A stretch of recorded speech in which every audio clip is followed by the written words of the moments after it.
There are moments in life when everything you know can be shattered with a single phone call. 2 months ago, my husband Tim, the very center of my world, vanished from my life without warning. It was a senseless accident on a rainy highway, something that no one could have prevented. I wake up in the mornings without him, and go to bed at night with him still gone. It still doesn't feel real that this is my life now. People try to comfort me by saying, time heals all wounds. But ever since that day, my own sense of time has completely stopped. The hole in my heart seems to grow bigger and deeper with each passing day. Since losing my husband, I've retreated into myself, keeping my distance from everyone, especially from my own family. I know they're worried about me, but their sympathy only makes my pain harder to bear. I was never particularly close to my younger sister Jenny. She always seemed to live in a completely different world, shining bright in ways I never could. Then, one afternoon, my phone rang, cutting through the silence.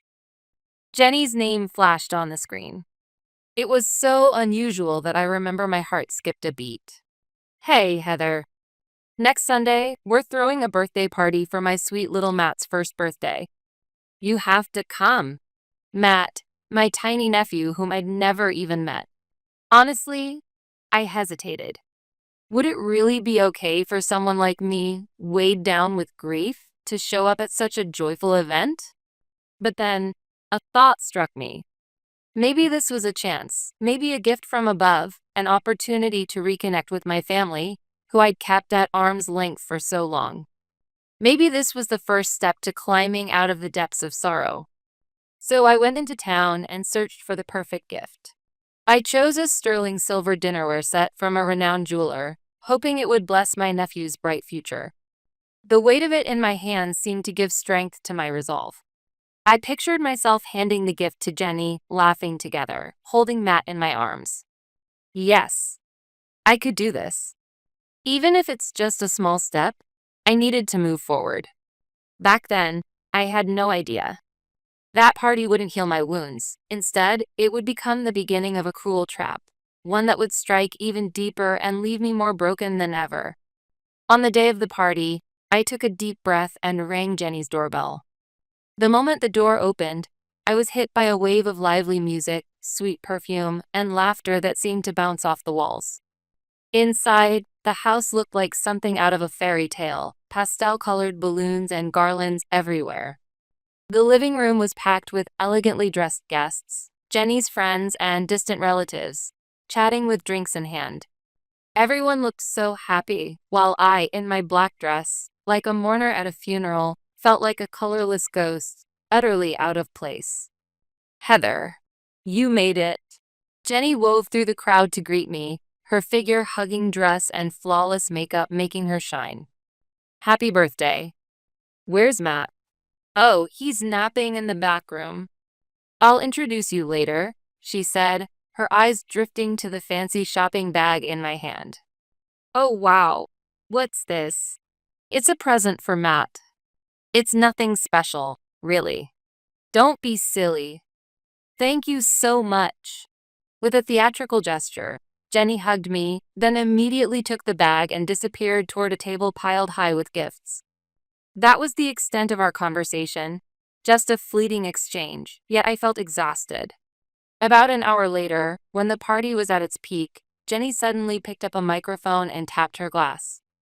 Everyone, can I have your attention for just a moment? The music stopped, and every eye in the living room turned to her. I looked up, wondering what she was about to say. I'm truly happy to be able to celebrate my son Matt's first birthday with all of you today. Thank you so much. Warm applause filled the room. Jenny smiled, pausing for effect, then, as if dropping a bomb, spoke her next words. And on this special day, I have something very important to share with you all. She took a breath and looked straight at me. For a split second, I saw something cold flash in her eyes. Until today, I've kept this a secret. But the truth is, Matt's real father is. Someone in the room let out a sharp, audible gasp. The man who died 2 months ago, my brother-in-law, Tim, Heather's husband, he's Matt's real father. Every sound in the living room vanished. It was as if time itself had frozen. All at once, everyone's gaze turned toward me, piercing me with a mixture of curiosity and confusion. What is she saying? Tim? My mind went completely blank. I couldn't process any of it, but Jenny just kept talking, her voice turning cold and sharp, nothing like the sweet tone from earlier. As Tim's only child, Matt is rightfully entitled to his inheritance. Of the $250,000 he left behind. Half of that, and the house Heather currently lives in, should actually go to this child. I could feel the world twisting around me, reality warping in slow motion. Jenny's words seeped into my heart like poison, each syllable carrying more malice than the last. Was this some sick joke? Or was I still trapped in the nightmare of losing my husband, unable to wake up? Her words cut through the cheerful air of the party, like shards of glass. All around, the guests whispered nervously, unsure how to react. Some looked sympathetic, but most were curious, their stares pricking my skin like needles. Somehow, I managed to move my unsteady legs forward, coming to stand in front of Jenny. This must be some kind of mistake, Jenny. Tim would never do something like that. My voice was so small and shaky, I almost didn't recognize it as my own.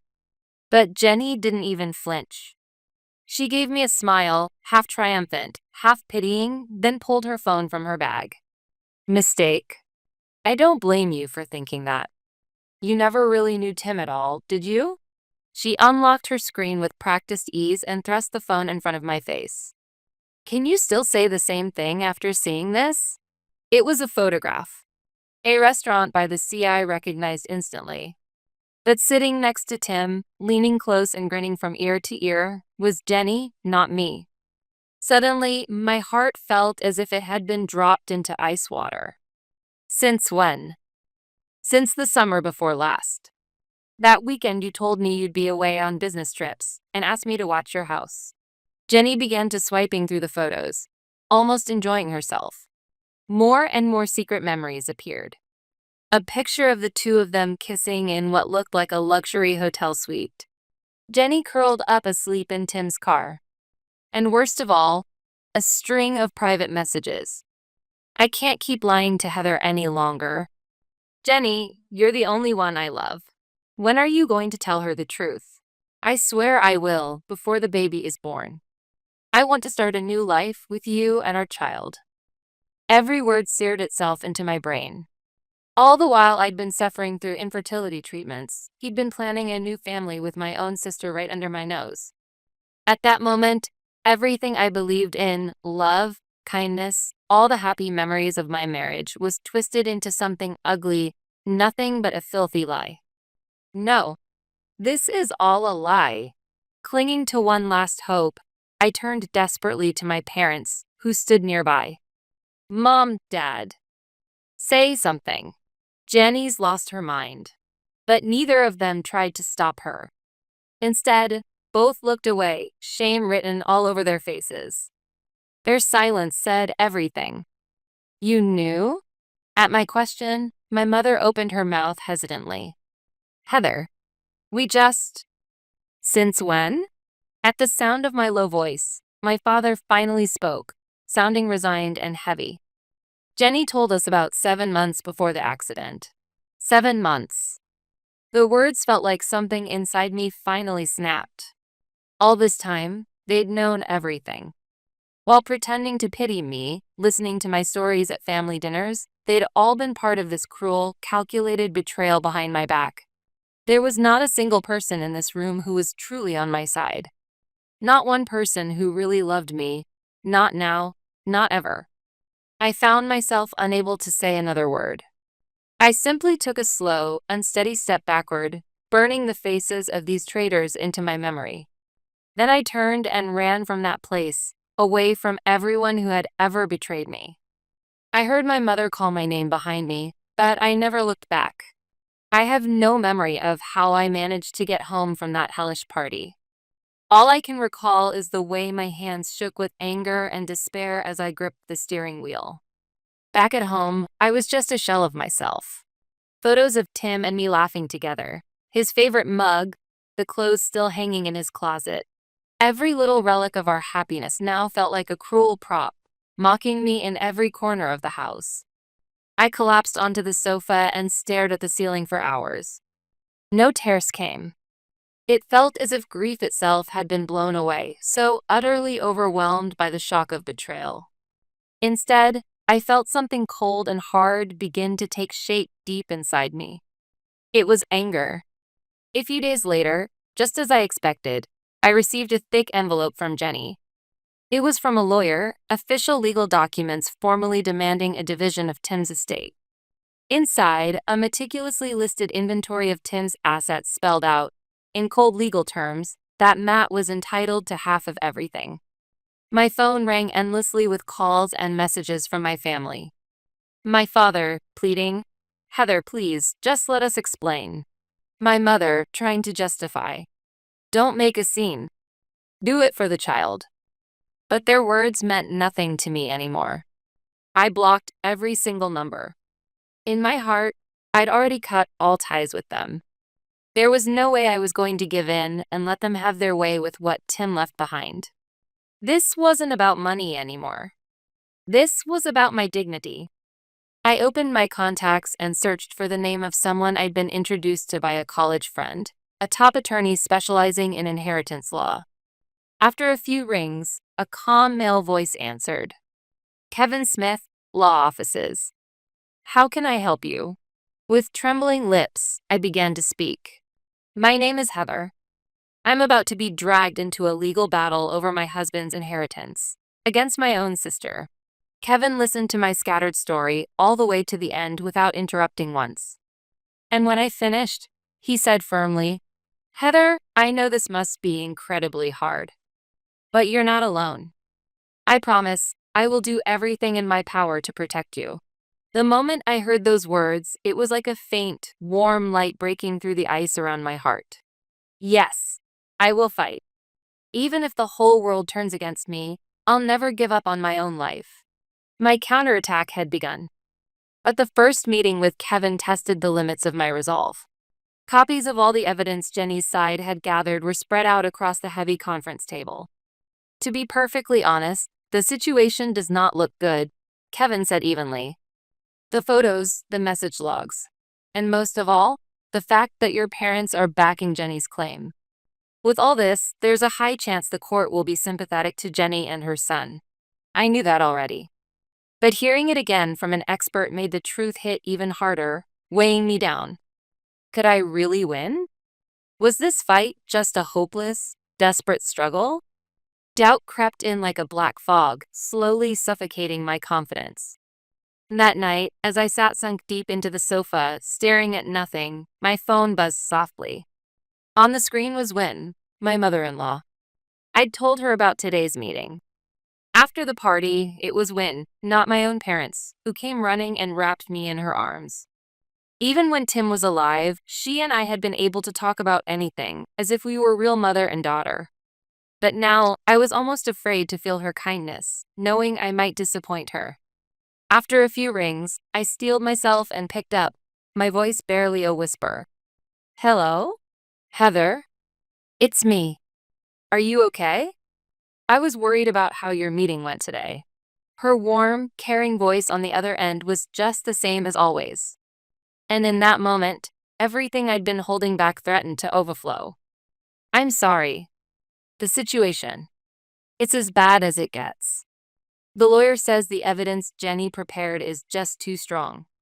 Even my own parents are backing her lies. He says I barely have a chance of winning." I could hear Wynne gasp on the other end of the line as she listened to my trembling voice. After a few seconds of silence, she spoke with a quiet, steely determination that was nothing like before. "Heather, listen to me. This isn't over. Absolutely not." The force in her words left me momentarily stunned. "But the evidence. If it's evidence you need, we have it too. There's one undeniable truth that can overturn all of Jenny's lies from the ground up." She paused for a moment. "It's something I promised Tim I would take to the grave to protect his honor. I've kept it to myself all these years. But this isn't the time to hesitate. Tim's real honor is in protecting the happiness you shared. Heather, can we meet tomorrow? There's something I have to give you. And there's a truth I need to tell you in person. I could feel her seriousness even through the phone, and all I could do was nod weakly.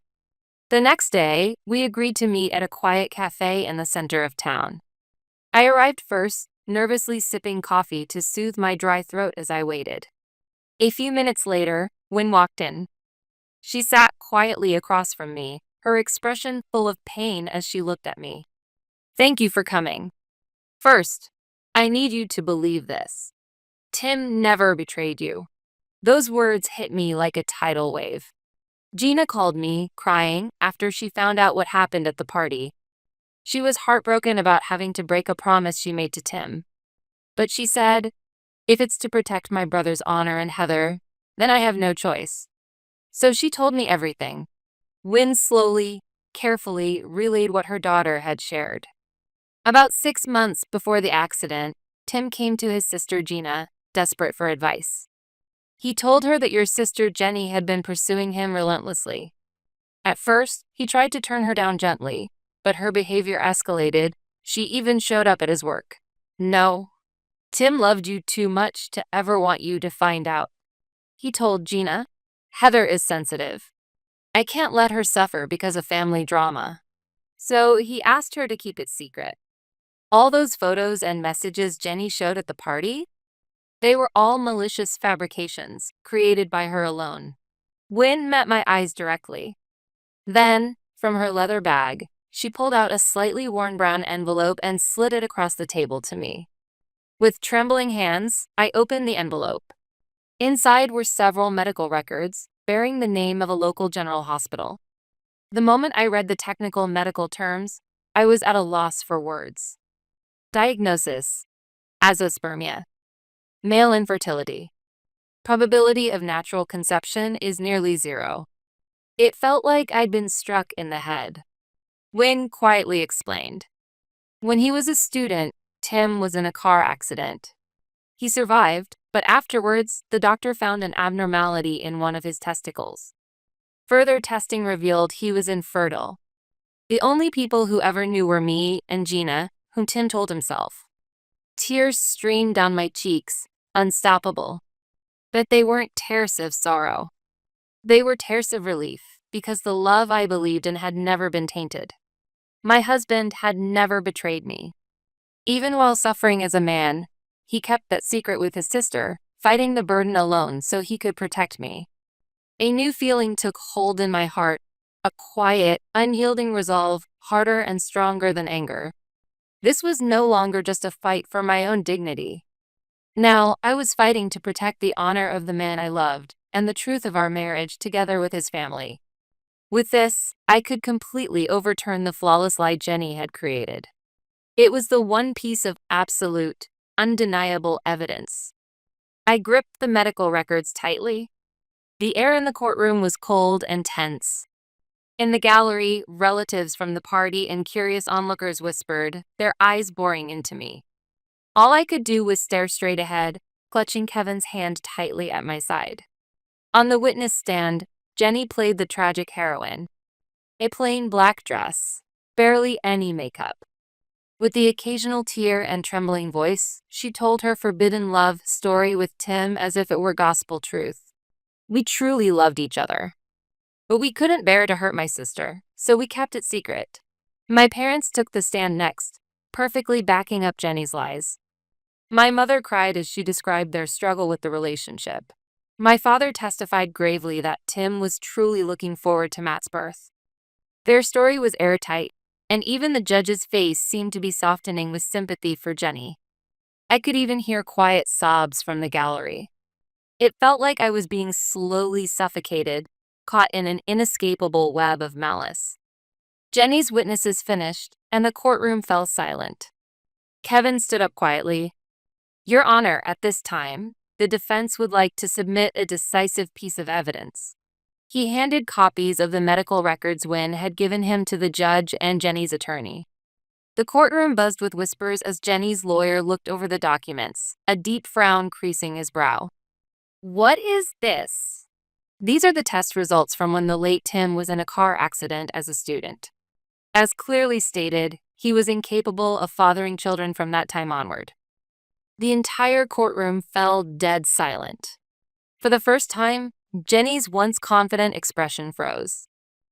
That's a lie. It's fake. You're just trying to steal my son's inheritance with forged documents. Jenny shrieked, but Kevin remained calm. Is that so? Then let's settle this with the most reliable method available. He paused, then raised his voice to address the entire court. We request a DNA test to determine the biological relationship between Matt and the late Tim. In that instant, all color drained from Jenny's face. She tried to force a crooked smile. It's pointless. Tim's body was so badly damaged in the accident, he was cremated. There's no one left for comparison. No, Kevin replied gently, shaking his head. There is. He turned to the doors at the back of the courtroom. We'd like to call Wynn to the stand, Tim's biological mother. At that, the doors opened and Wynn entered the courtroom with quiet dignity. A wave of shock swept through the gallery. Jenny and my parents stared at her in utter disbelief. Wynn walked straight to the witness stand and spoke clearly to the judge. I'll take the test. If Matt is truly my grandson, let the truth be revealed here and now. The judge looked gravely from Wynn to Jenny, who was now ghostly pale, and brought down the gavel. Request granted. A DNA test will be conducted, and court will reconvene once results are available. Jenny collapsed into her chair like a marionette whose strings had been cut. My mother rushed to support her, but both their faces had lost all trace of confidence. Those 3 weeks waiting for the DNA results felt like an eternity. Inside, I was torn between wanting desperately to believe in the truth Wynn had given me and the fear of what might happen if things went wrong. But unlike all the hopeless nights before, I could finally see a glimmer of dawn at the end of the nightmare. And then, the day arrived. I held tightly to Wynn's hand, barely breathing, as the judge began to speak. The DNA test results were read aloud, and a hush fell over the courtroom. Based on the submitted DNA evidence, there is no genetic relationship between Matt and Wynn. Therefore, it is conclusively determined that the late Tim is not Matt's biological father. The judge's solemn voice echoed through the room. Jenny sat there, shaking uncontrollably, muttering, "No, no," over and over. My parents beside her looked as if they'd turned to stone. The elaborate web of lies they'd spun together crumbled instantly before the undeniable truth of science. The court finds fully in favor of the defendant, Heather. The sound of the gavel marked the end of this long nightmare. Outside the courthouse, the cold air felt wonderful on my flushed cheeks. As I took a deep breath, my parents came rushing over, panic and regret written all over their faces. My mother sobbed, and my father looked more broken than I'd ever seen him. Heather, please forgive us. Jenny fooled us. Can't we try to be a family again? We're so sorry for everything. But their words left no trace on my heart. I looked them both in the eye and told them, quietly but firmly, forgive you? It's far too late for that. This isn't some silly mistake you can brush off as being tricked. Even while I was suffering through infertility treatments, even while I broke down at Tim's funeral, you stood by my side pretending to be caring parents, knowing the entire truth. Your apologies aren't for me. You just want to escape your own guilt, for your own sake. The family I once longed for no longer exists. Right there, in front of them, I pulled out my phone and deleted their numbers, without a shred of hesitation. And I swore I would never look back again. I turned and walked away. Across the street, Wynn leaned against her car, waiting quietly for me. The moment she saw my face, she asked softly, "Are you okay?" At that gentle question, all the tension inside me finally melted away. For the first time in months, I felt a genuine smile spread across my face. Yes, I'm okay, Wynn. Or rather, I will be, from now on. As we got into the car, I finally brought up something that had been on my mind. That apartment in the city that Tim left behind. There are too many painful memories for me there. I just can't live in it anymore. If it's not too much trouble, I'd like you to have it. Wynn's eyes widened in shock. Oh, Heather, I could never accept something like that. Please, take it. You helped me get my life back. This isn't just a thank you. It's the first gift I'm giving, by my own choice, to the new family I found.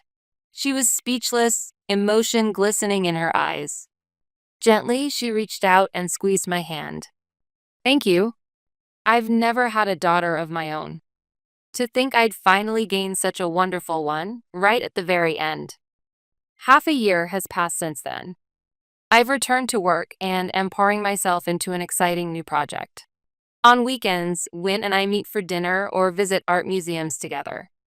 The honest stories she shares about Tim's childhood somehow bring me peace. I've received several letters of apology from Jenny and my parents, but I throw them away without opening a single one. Sometimes I catch my reflection in the mirror and am surprised by the woman I see there. She's not the person I used to be. She's no longer the broken woman crushed by grief, nor the widow trembling with rage. Life really is strange. Just when I thought I'd lost my family forever, I found a new one in the most unexpected way. This wasn't the life I had planned. But maybe, just maybe, this is exactly where I was always meant to be.